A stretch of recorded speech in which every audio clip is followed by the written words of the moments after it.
Good evening. Tonight we will continue with part two of our two-part interview series profiling the absolute space podcasting legend, the man who started it all, Dr. David Livingston, founder and host of The Space Show. Monday's show is incredible. Tonight looks to be even better. Stay with us. From the news desk at the Center for Space Commerce and Finance, my name is Thomas Andrew Olson, and this is The Unknown Quantity.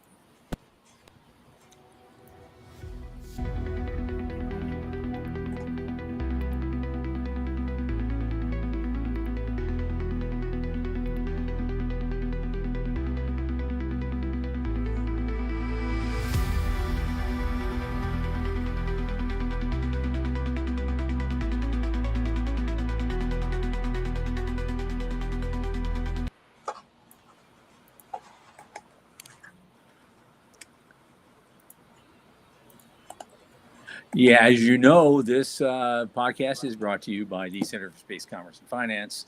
And what is the center? Once again, we champion and strengthen emerging space startups, space scalable, small and medium businesses, and space adjacent enterprises worldwide through advisory access and advocacy across the funding spectrum. Our programs fortify business plans and investor readiness for founding teams at varying levels of development. A lot of our work, especially this podcast, is supported by our listeners and fans like you. If you go to the QR code at the upper left of the screen, it will take you to our donation portal. Keep helping us out. A little in the tip jar each month makes a big difference, and thanks in advance.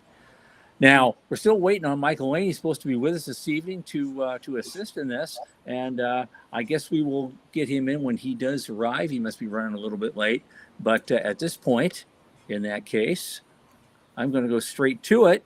Our guest tonight, as like Monday night, is probably the biggest guest we've ever had in the show, especially if Monday's numbers were any indication. He has the longest running space podcast in the industry, over 20 years and still going. So many great topics, so many amazing guests. And at long last, we're finding out just how the heck he does it. The founder and host of The Space Show, Dr. Space himself, Dr. David Livingston. Good evening, guys. How are you? Hey, man, I'm doing wonderful. How you doing? Pretty good. You get any feedback from the other night? Say again, please. Yeah, I didn't hear you. Did you get any feedback from the other night? How'd you like Monday? It was fun. Okay, should have made it longer.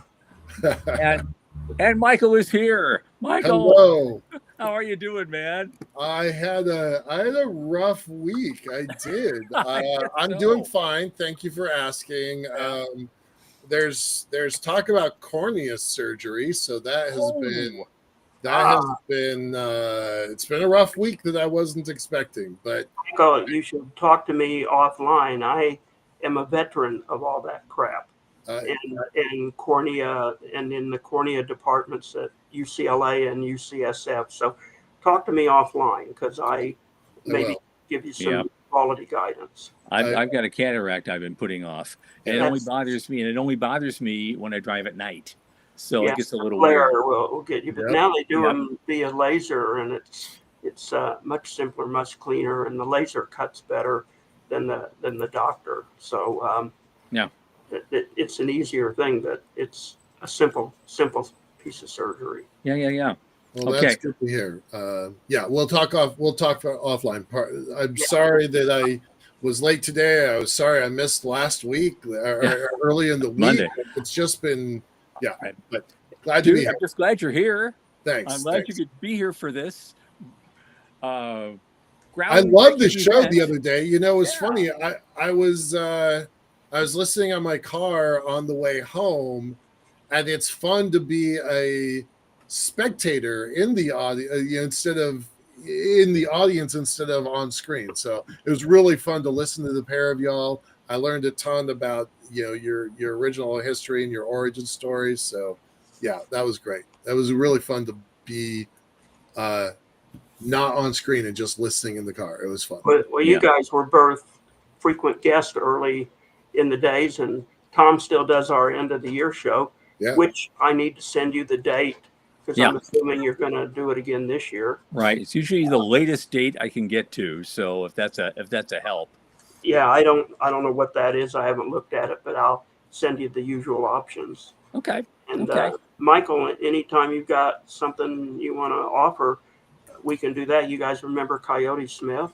Yeah. Oh, yeah. I He love was him. just on. I brought him back out of spatial retirement for Tuesday night. We had a great discussion that is now archived in Substack. So, yeah, I like to go back and visit guests and see what they've done over the last 15, 20 years. Yeah, Tom, absolutely. I'm up on because he does a couple of shows a year, but Michael, I haven't seen. Yeah.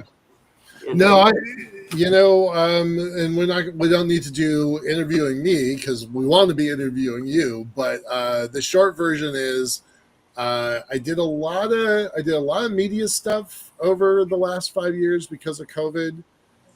Just prior to COVID, 2018, 2019, I was back on the lunar elevator and actually making some gigantic progress. But then when the world caught on fire, it stopped my progress. And now, fast forward 5 years later, I'm working on it again. So I will have something to share. I hope I will have something to share by the end of summer. So we'll come back. I'll commit to being on the show at the end of summer. All right. Okay. Yeah. Go for it. Okay, David. Hello. Hey, Oh. Paul. Oh, guess who's here? Remember Jennifer? David? Jennifer, she's here. Jennifer's Good. I here. haven't She seen her says since hi. the early Mars Society conference. Yeah. Wow. But I'm glad she's still around. Yep. Yeah. Still around. It's probably a grandma now. I don't know. I mean, it was so long ago. Well, she was younger than you and me, but That's who true. knows? That was true. So I want to start in again, going down memory lane, because it's something. I mean, we talked about a lot of stuff from those earlier days, but there was one thing that all of a sudden just hit my brain. I just remembered it, today actually. And there was this thing we did. Do you remember remember that fun little space conference we used to go to? I love Space Access. Back in with Henry Vanderbilt. Yeah, it was Henry Vanderbilt. It was in Phoenix, and one year, I think it was 2005 or maybe it was 6. It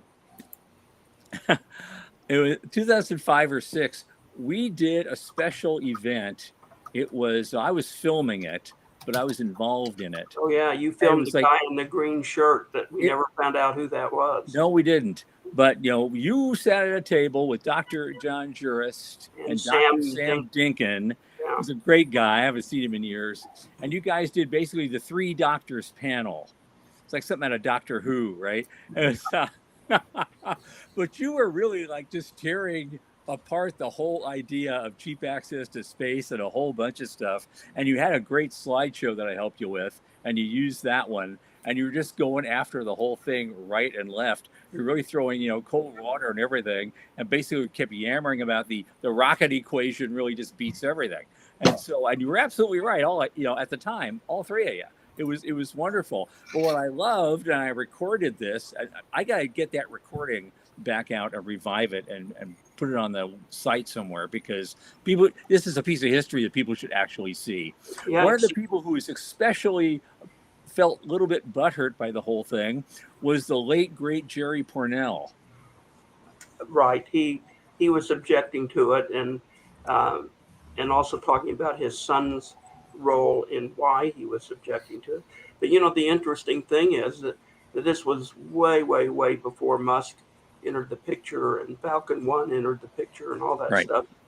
But Musk proved our panel to be invalid. So it took someone like Musk with a vision and a capability of building a business and selecting the right people to build a business. And he just tore all those rules pretty much asunder. And fortunately he did, because I don't think commercial space and a lot of what we talk about and hope to be doing in a lot of the entrepreneurial companies would exist today were it not for SpaceX and something called ride sharing, where in their earlier days they got free launches, and the onslaught of the CubeSat, which allowed entrepreneurs with almost no money to have a functioning operating satellite that they could build themselves, and then launch for free on a ride share. And because SpaceX was doing ride share, ULA started doing ride share. Yeah. And So our panel, which was around 05, 06, on why it was so hard to do anything efficient with rockets because of the rocket equation. And there was always a debate about, do you want bigger rockets and Saturn V giant rocket likes that which you use to go to the moon, or a lot of people advocated smaller rockets and multiple launches. We had a lot of those debates on the space show. So Yeah. I think Musk answered that question. But if you look at all the players trying to get in on that act, how many really are there that can do it? And so there aren't very many that can do it. Blue Origin probably can do it, but we really don't know yet. Right. And then you've got Rocket Labs, which is absolutely 100% profitable and able to do things. And I don't know. I know there's a lot of smaller launch companies that want to do things and try things, but they're not at a commercial kind of pace where you would see what SpaceX is doing and what Rocket Lab is doing. But they proved it out that they could change how to get lower launch cost. Mhm. And now let's see if he can lower it some more, because they have lowered it significantly, but now the goal is to lower it even more. And let's see if they can do it with mass production and volume. Yeah. Well, I thought that presentation at that time was an interesting counterpoint to what that whole conference is basically all about. I mean, I've been to a few of them beforehand. Yeah, it was a Kool-Aid conference, but Yeah, absolutely. We were booed. If they had eggs and tomatoes, they would have Right. thrown them at us. People were yelling at us in the audience. You know, but it was delicious. It was that conference. Really, for me, I mean, I love the Space Frontier Foundation conferences. I absolutely, that's my favorite.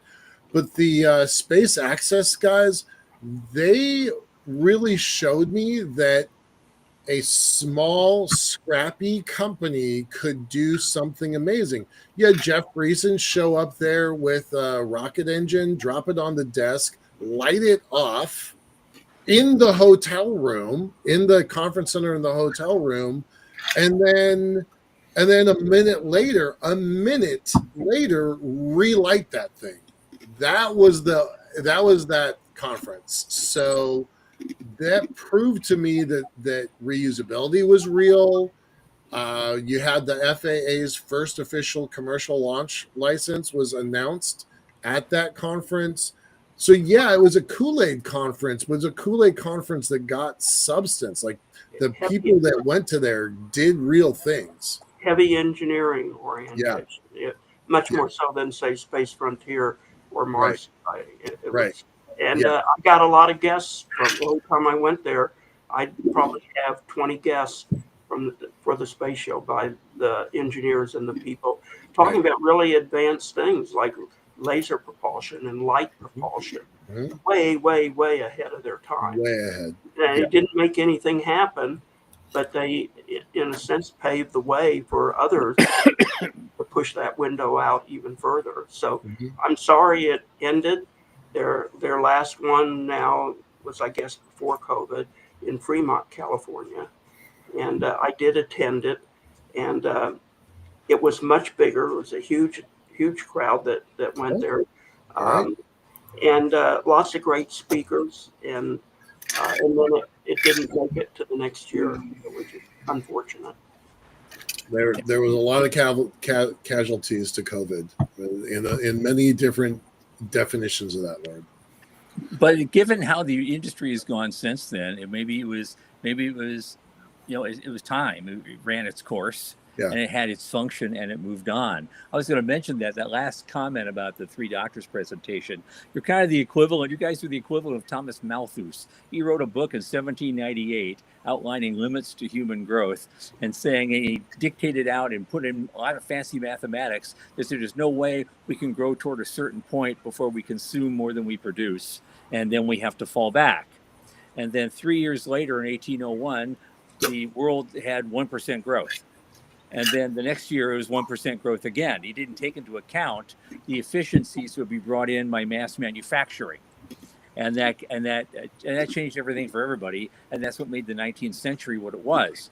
And so the same thing happened here. You guys did your three doctors presentation in 2005. Literally 3 years later, the first Falcon 1 launch was successful. And actually took a payload into orbit. There was an interesting thing about that paper.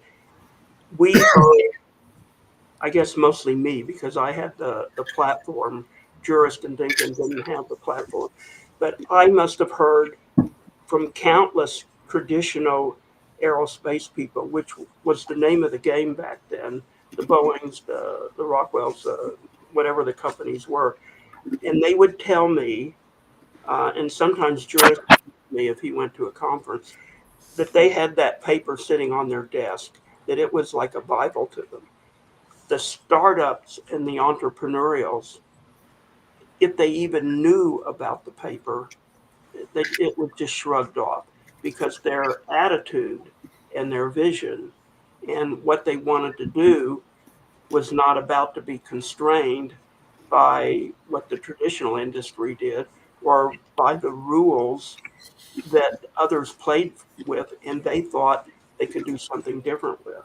So it was compartmentalized to the traditional groups loved it and kept saying they had it as a reference paper on their desk. They used it if they taught classes. The entrepreneurials, if they even knew about it, it was basically, well, yeah, it was a good paper, but. So I found that to be very interesting. And as SpaceX evolved, we were glad to see that they found a way around some of the constraints that we thought were certainly going to be there forever, unless you got new physics or new economics or something like that, new engineering. So a lot of those entrepreneurial companies in the 2005, 2010 timeframe, they're gone. They're gone. They didn't live through that early wave. It's the dustbin of history. I count my own company as part of that. That first, we were super excited as an industry. We thought everything was going to change. That the X Prize opened up so many avenues as far as we were concerned, that the whole world was going to change, and vertical rockets were dumb. Big dumb rockets were dumb. It's all going to be horizontal. We're all going to have airplane-like capabilities. How many companies came and went during that 2003 to 2010 timeframe? Well, see, this is why we poked fun at a lot of the advocates and a lot of these companies, because they were fantasy driven and not really hardcore solid driven. But the rules for being hardcore solid driven were about to change, and we didn't know that. I will tell you that when I was writing my dissertation before it got published, the name of the game, if you remember, I know Tom will remember, but you probably do too. You had 3 or 4 companies. You had X-Corps Rocket Plane. You had a couple, and they were single stage to orbit tourism things. So I had lots and lots of stuff in my dissertation about SSTO, single stage to orbit. I interviewed one guy that my Boeing advisor told me to see. I am trying to find him again, but I can't resurrect those records. And he said single stage to orbit is bullshit, and here's why. And he was the one voice, and he does have a lot of things in there. But before I got published, Rocket Plane and all these companies started going bankrupt. Yeah. Started going under. So they didn't want to go under. They didn't want to disappear. So they punted back to, we'll do suborbital tourism. Right. Okay. So that was a fallback position. And then, but they wanted to do like Rocket Plane was going to convert a Learjet to suborbital tourism. Okay. Right. And Xcore ultimately went bankrupt through some, I think it was really bad management, but that's my assessment. Somebody else may pick up other reasons. The other thing that changed is the constellation satellite business was getting a play, and you had Teledesic that was going to have, 800 satellites. Yeah. But they were up in geo and in mid-orbit races. You had Iridium, and you had an English company. All of them went bankrupt before I hit publication. So I had to alter things. Just But like line out. Like I made this prediction 4 months ago, but now when I'm publishing, just so part of that got Yeah. changed. But then what happened is the undersea cables were developing self-correcting, self-repairing cables. And they were so much cheaper and could carry a lot more transponder units than what the satellites could back then. But then down the road, CubeSats came along, and Yeah. they started revolutionizing communication. You could start doing a satellite with Earth imaging that had been relegated to big imaging companies by government agencies. Now you could do it with a cell phone camera, and all sorts of different things. Like it just revolutionized the market, and entrepreneurs had big visions, but they also were really well schooled in engineering, and they were well schooled in the history of those that came before them, and they just did not believe that these constraints applied to them. They raised money, so that's another thing. Money became available, so they could raise some money in the private investor market, and they could make some progress, although the early ones did not succeed. But they laid the groundwork, like the space mining companies. They got merged out and bought out, and they didn't even come close to any of their goals about Right. space mining.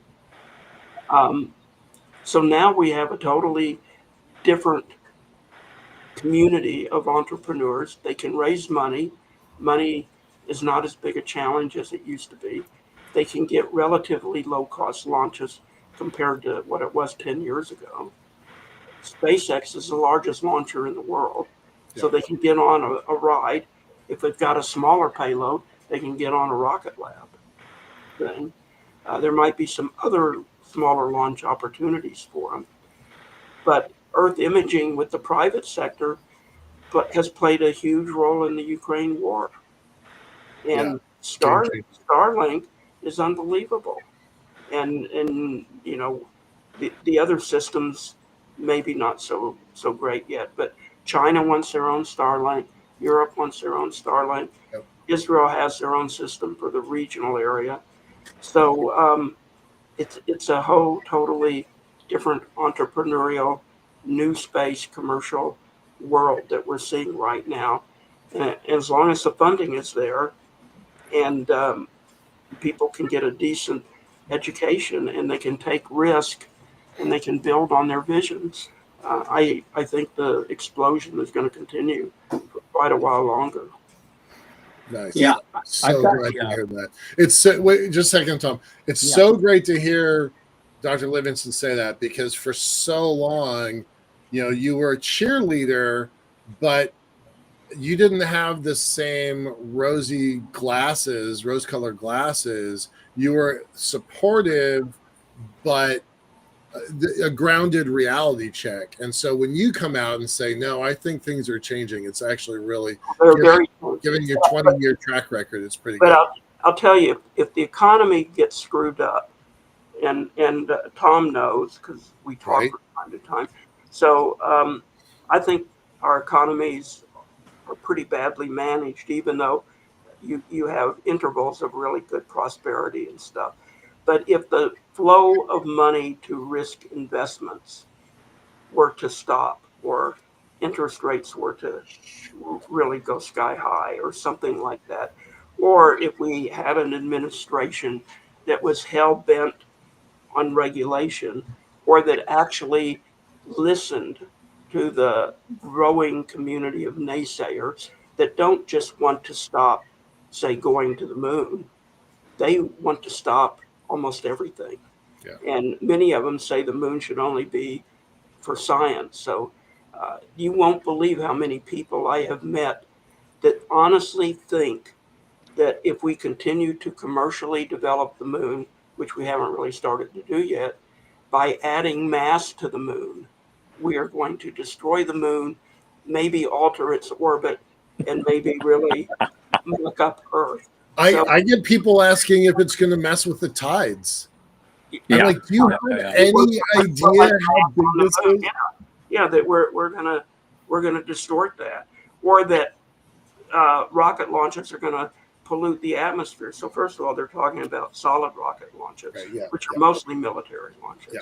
But I mean, even at the rate we're launching solid fuel rocket, I mean, this is just nonsense. Okay, and but if they somehow had an audience with regulators, you know, in a different world, a different administration, I could see slowdowns and I could see difficulties. But right now, I don't see that. Great. And I hope I don't see that. Right. Right. Yeah. Well, no, I got a question from the Jason on the chat. He's asking about kicking NASA out of CisLunar and use commercial only. It's I'd like to get your view on that. I think it's a little bit too soon. There are too many dependencies so far on like NASA and DoD funding to for the commercial sector to take over CisLunar entirely. But I'd like to hear your view on it.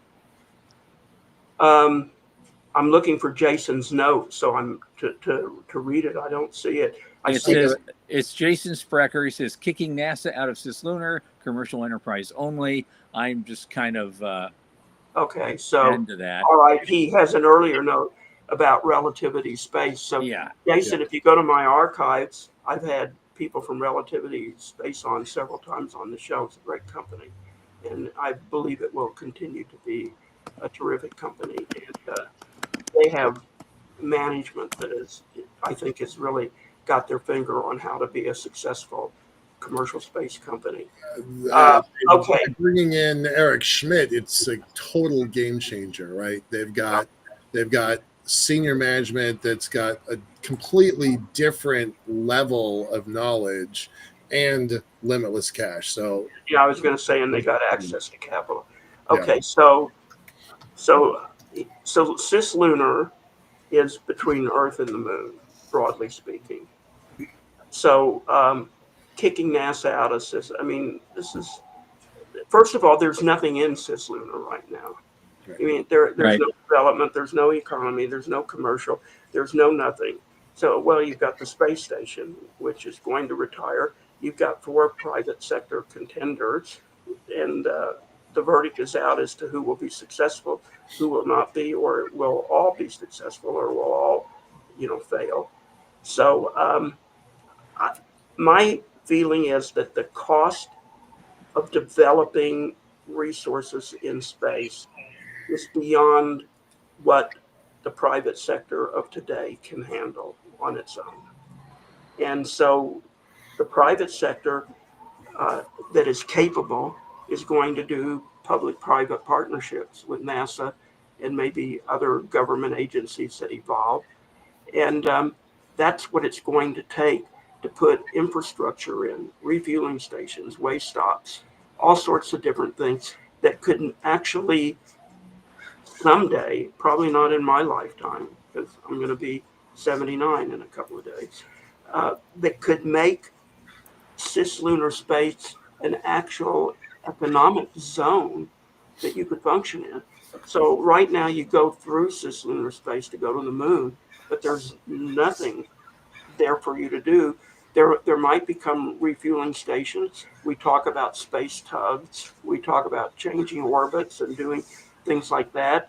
Dallas Benhoff works to develop CisLunar, but it's not about kicking NASA out for commercial only. It's about having smart partnerships to know how to develop infrastructure so that commercial companies will have something that they can visualize, that they can create, that they can something build on, that they can Right. create a business plan for. Just It's layers, like, layers and layers of kind of stuff. like developing the transcontinental railroad, and then airmail, and then interstate highways, Mhm. and then the commercial sector flourishes because we have this kind of infrastructure, which government is partially responsible for, is supposed to maintain, and I see that that's the successful path for getting infrastructure into space, which we don't have, and I wish we did. We all thought we were going to have it, and we don't. And it's that infrastructure that will allow visionary commercial space companies to develop economic businesses, probably none of which we can conceive of today.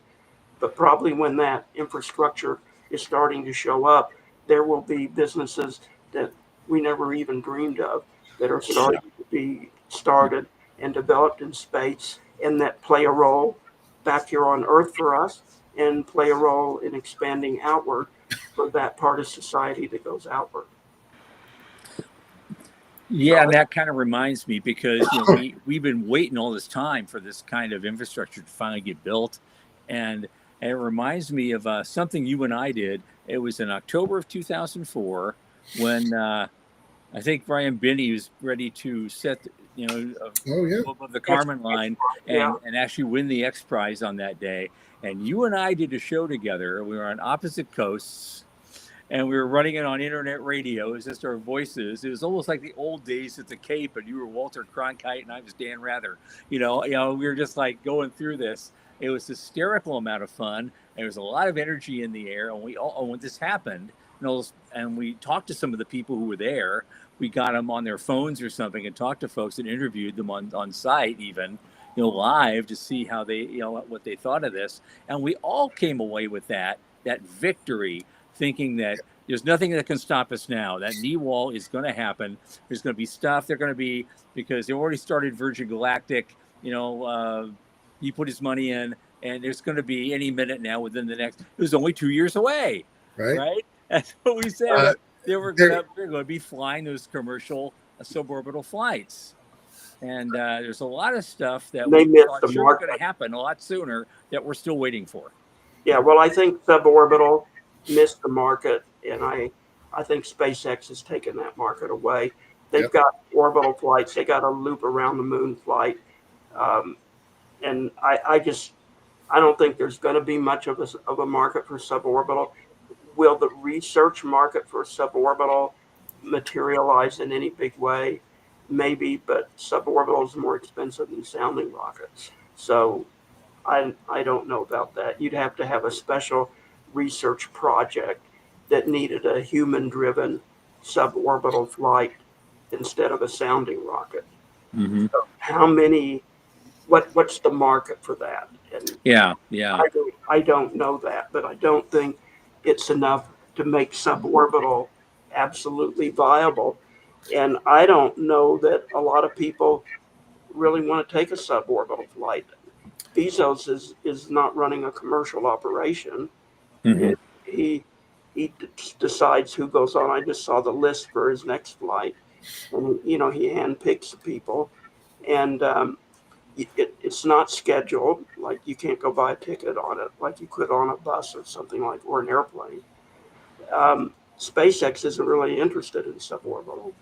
I saw a note where Virgin says that they're actually going to be flying toward the end of 2026, and everybody was cheering them on the other day because their quarterly earnings report came out, Right. Yeah. and they lost less than they predicted to lose, but they Right. still lost.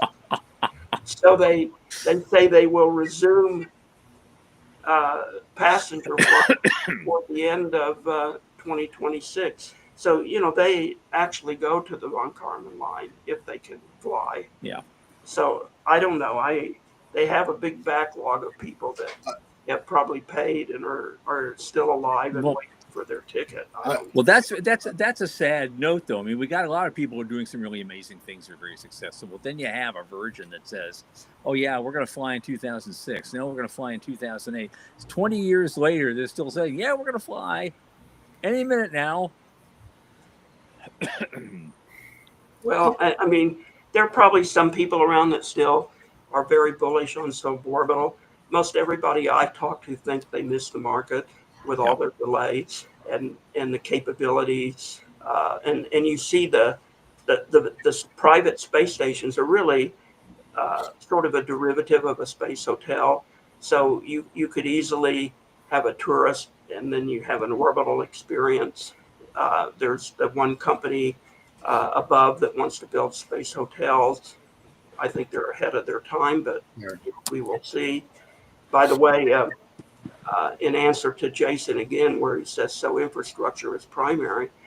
And I would say, Jason, infrastructure is primary for everything. So let's talk about it. If you've got humans involved, which complicates everything, look at the infrastructure it takes to support humans.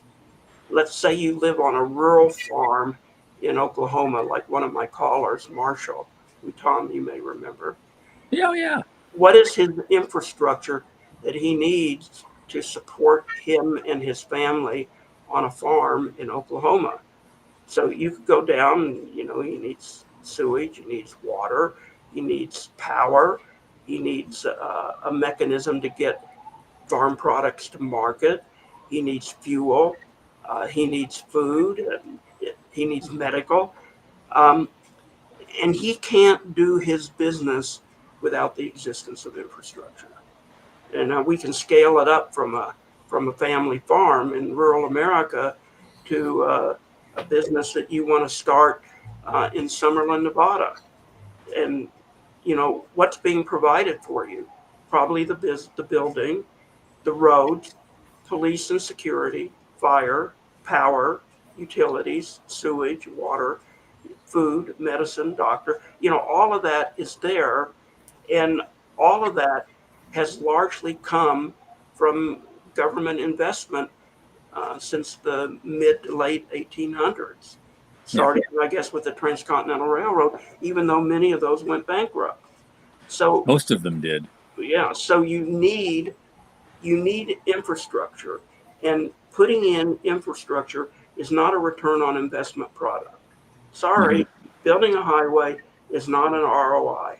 Right. Build a municipal sewage system to haul all your crap away and keep it clean so you don't pollute the environment. Or getting a water supply or having a fire department or ambulances, those suck money from the communities. They're not ROIs. So private business wants to invest where they can get a return on investment.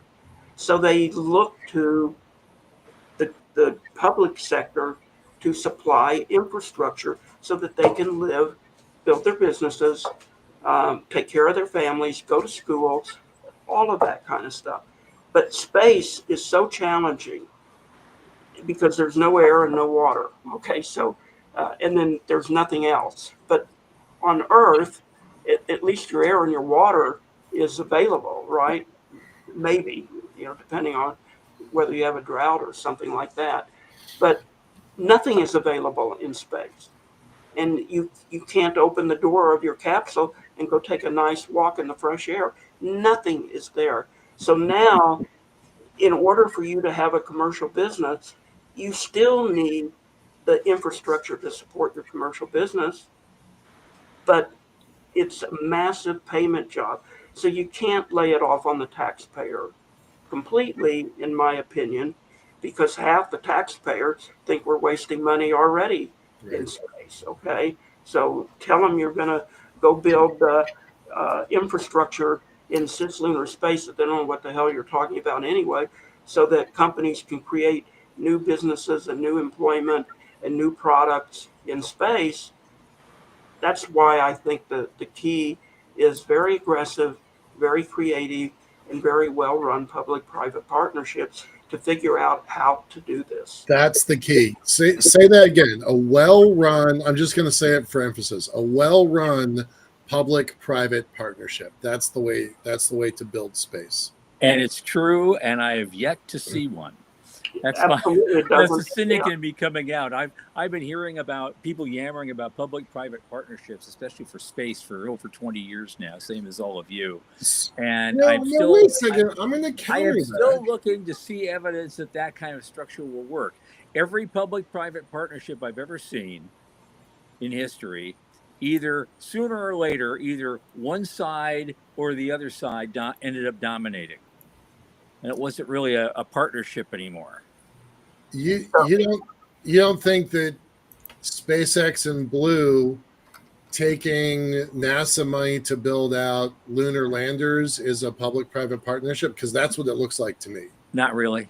No. Well, then what's your definition then? Well, see, because they're just look, because in those things, yeah, NASA's putting in money because they expect to get something out of it. It's more of a customer-driven thing than it is a public-private partnership. It's saying we're going to agree to do this together, and here's what your side's going to do to make this happen. Here's what our side's going to do to make this happen. We are subsidizing initial efforts, and then we're going to buy those services. We're going to be the customer. That's a completely different thing. So if you were building, but if some infrastructure does in fact get built as kind of a side benefit. if you were wanting to build infrastructure on the moon for commercial companies, I do, yes. So first of all, you probably wouldn't see the human lunar landers for Artemis as a good investment. You wouldn't probably see that as a good investment by the government or by the private sector. So we went to the moon. We went directly to the moon.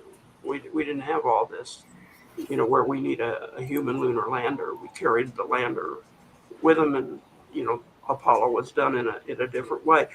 But if you were really interested in commercially developing the moon and making it sustainable and having government and private sector partners to it, I suspect you would have a totally different way of how to put landing pads on the moon, how to develop spacesuits, how to develop the robots that are going to do this and that and the other, how to get power, what to do with water ice maybe at the South Pole. But there is no plan. Everything is a one-off. Okay. Yeah. Most of us believe that the Artemis program to go back to the moon is probably not going to be viable in the long run. Because it's not sustainable. And because it's not sustainable. And because even if we get there, will we have a 4 or 5 person habitat there that can evolve over a couple of years into a permanent structure? And that's a pretty big question, and that's unknown. But where do you see any, for those of you who are looking for this, where do you see anything about any kind of a habitat for people to come down from the gateway, which is their plan, right? To stay there for 4 or 5 months and then rotate out. And they don't even know what they're going to do on the moon. First of all, what are the astronauts that are supposedly working in these habitats going to do on the moon? So what I'm saying is, if you were really serious about this and you really wanted to have a commercially developed lunar enterprise, you would plan it out, and you would know what the people are going to do and why they're going to be doing there. You would know how to staff it. You would know what kind of robots you need. Do we have any robots that can mine HE3? They talk about that all the time. There's a new joint venture. Interlune is trying, but I mean they've contracted a pretty big. It's a pretty big hit. 2029, they want to start bringing HE3 back to the Earth, and they have partnered with MOUs with a company. but we can't get to the moon. We don't have any robotic equipment that can mine HE3. We don't have any return from the moon with HE3. We don't have fusion that's developed far enough along, and we're not even at engineering break even on any kind of fusion to where it would use HE3. So I'm thinking, what the hell are they talking about? What are they making plans for a 2029 timeline to mine HE3 and bring it back to Earth to be using it for supercooling AI computers when we don't have anything that can use the fuel of HE3? So, my view is that you develop infrastructure with private sector that has a commercial interest in doing something, and that they come together and develop relevant infrastructure. And we're not developing relevant infrastructure. We're developing one-offs for a government program. Artemis, let's get back to the moon. And we'll do it with a gateway because SLS can't get to any other orbit. And SLS, we've already spent, I don't know how many billions, Tom, you probably know, on that. Oh, God. Yeah, it's like costs $2 to $4 billion every time you want to launch it. right. Why we have Gateway. And so, yeah, when I say you need well-planned government and private sector working together in public-private partnerships, maybe that's a fantasy of mine, but I think that's what it will take. And maybe we have to go through several iterations of more of bullshit before we get to the point where we can do really great planning and start to develop space resources in a relevant, meaningful, and cost-effective way. Everything we thought we should have by now is elusive. And we're not really getting there quicker, but every once in a while you see a relativity space or you see a SpaceX, and they advance us on an individual kind of level, an independent kind of level, a little bit closer. Yeah, they keep moving the needle. Yeah. A little bit. So I am optimistic, but I think the timelines are really far off. So my kids are in their early 40s. I think they will see a lot of this developing, but I don't think they'll see it as much developed as we had expectations. What I'm disappointed over the years. What a terrific segue. So on our calls with our guests, we try to get kind of a short-term crystal ball, like what are you thinking in 5 years? But then our producer's question, Sean Key's question, is long after we're done and dead, what do you think is happening 25 years out, 30 years out?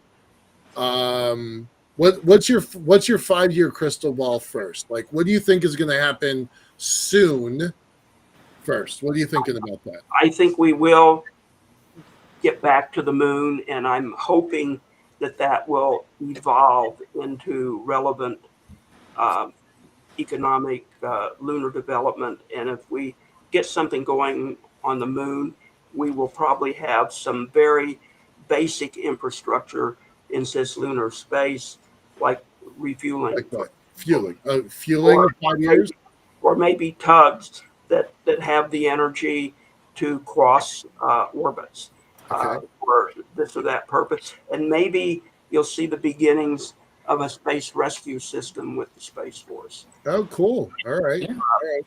But that's maybe 5 to 10 years from now. All right. So refueling, space rescue, tugs. What about, you talked about space stations. What are you thinking about space stations? Well, I'm hoping, I would like to see all of the private sector efforts succeed, but statistically that's probably not going to happen. I can't pick a winner. You've got one station that wants to do polar orbits.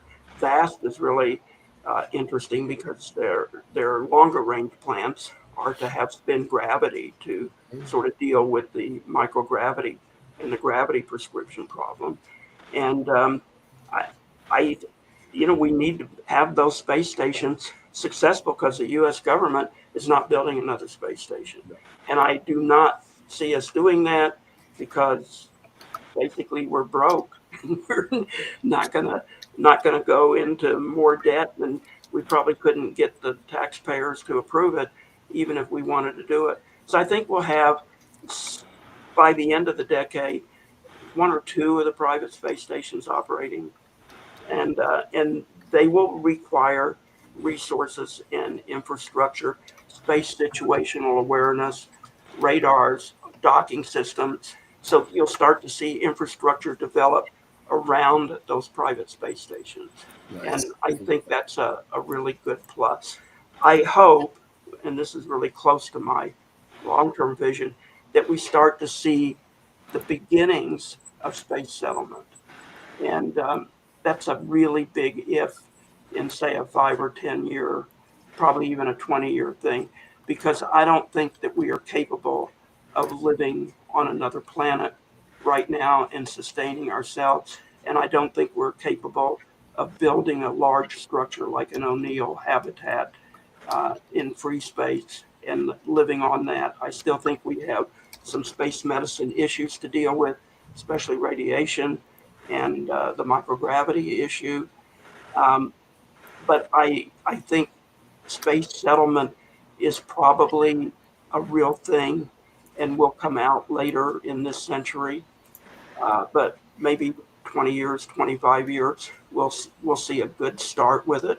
What does space settlement mean to you? How many people is that? Is that 50? Is it 100? Is it 5,000? Pick a number. I don't have a number, but I think space settlement to me today, 2025, is an attitude. So nice. That attitude for someone wanting to go live in space, work and play is very different than the attitude of a tourist who wants to go visit. So if someone said to me, David, we have really fast propulsion, we can get you to Mars in 2 months, like nuclear or something like that, and then you won't have to wait 28 months to get back, but we can bring you back after you spend 30 days on Mars, and then so all total I'll be gone maybe 5 or 6 months. So I would say, great, that'd be a cool tourist trip, kind of like doing a sailing ship around the world for 4 or 5 months. So that's a tourist mentality. If someone said, yeah, we can get you to Mars and we're going to use nuclear propulsion, so you're not going to have a big radiation risk and you're not going to have a big microgravity issue, you'll be able to walk off the spaceship when you land on Mars.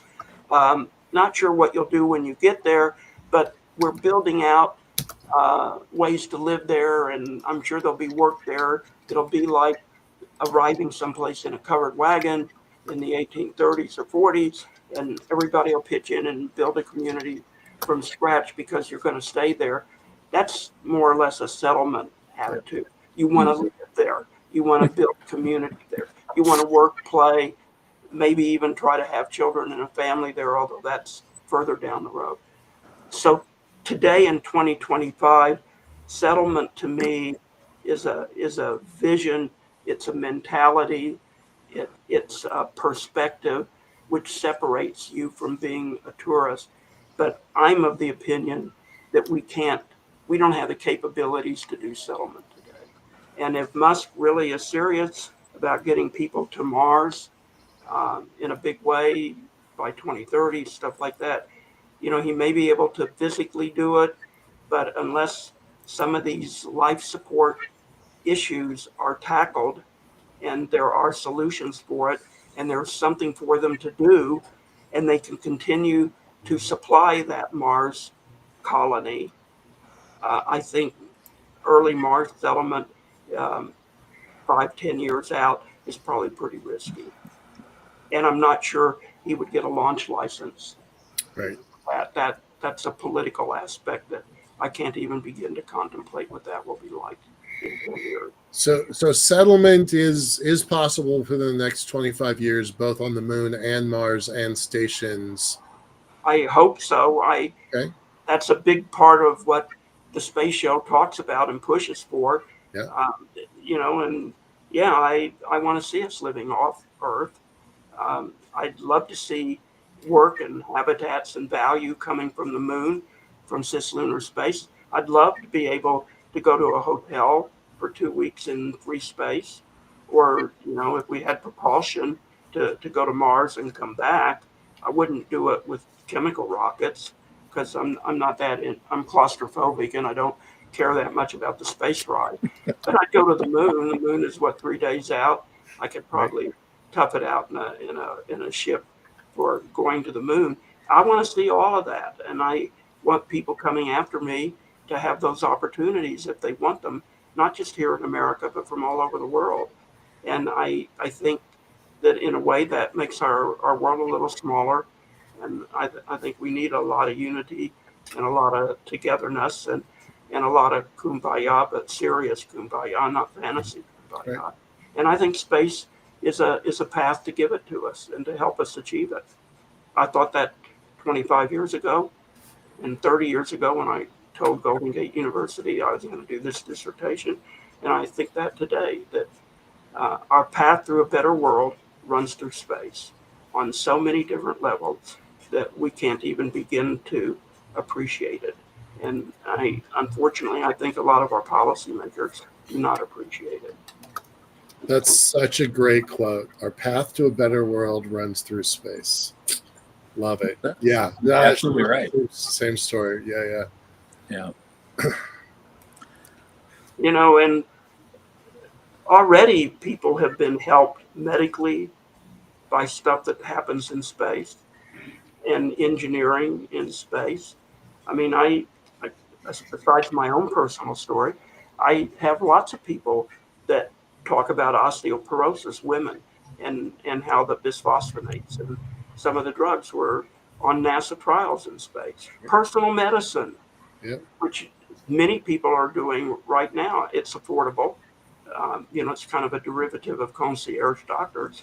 But personal medicine, that was all with space doctors and space scientists. And that's available.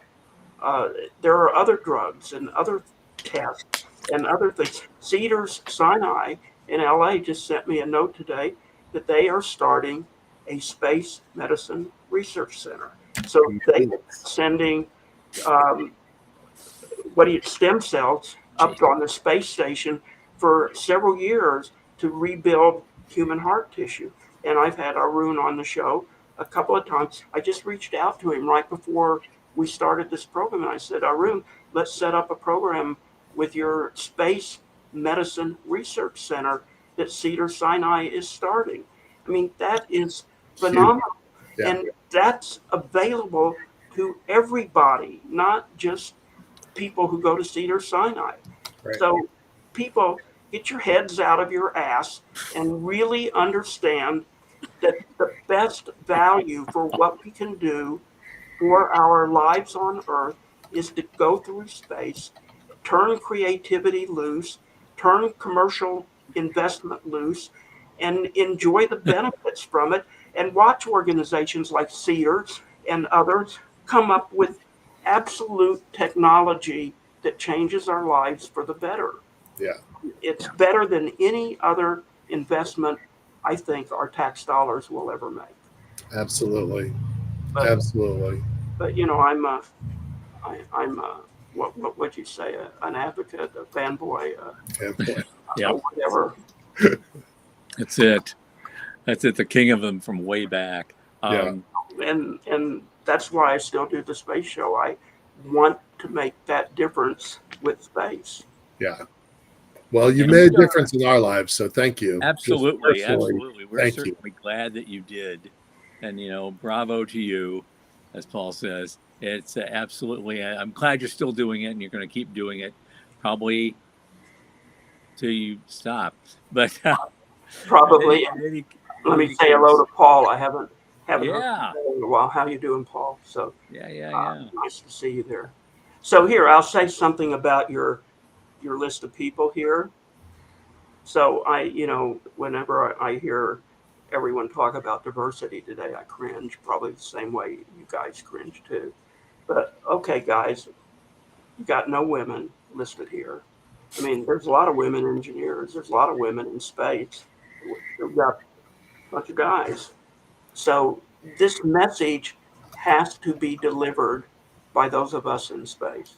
And we have to do a much better job to communicate what we've been talking about for the past hour to a broader, wider audience, including a general audience, including a naysayer audience that thinks we're all full of it and we're wasting taxpayer money.